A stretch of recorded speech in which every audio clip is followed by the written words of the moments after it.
In this section, I'll be talking to you about how the waste material from your chicken coops can benefit your gardens for vegetables.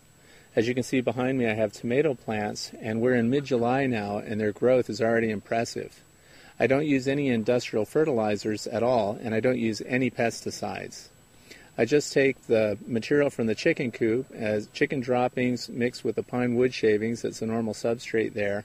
Twice a year I remove it and put it on or mix it into the garden. In this case, you can see that I have pine shavings laying on top as a mulch, which helps prevent weed growth during the growing season. And each fall I lay a mulch layer over the top and turn it in the spring. Then after the plants have started and are germinated, then I go ahead and I take another layer of mulch from the chicken droppings and the wood shavings from the coops, and I use that again to prevent weed growth. So each year we're adding more organic material in the form of the wood shavings, and we're contributing a great fertilizer in the form of chicken droppings, which are already mixed in with the wood shavings. If you had droppings pits, for example, in your coop, and the chicken manure just accumulated in its pure form without being mixed in with any kind of substrate, it would be too strong for your plants. And if you put it on while it's still moist, for example, or less than a year old, it may in fact burn most of your plants.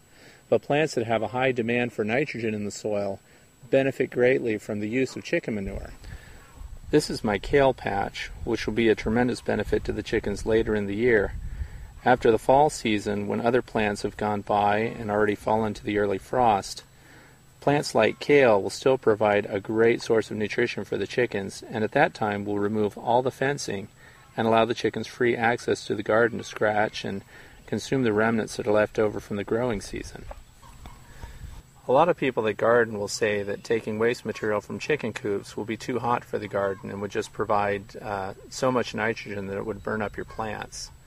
I think you can see by this row of sweet corn and the sweet peas that I have growing up against the stalks as a support that the chicken manure mixed with pine shavings and amended to the soil serves very well as a resource for this growing season.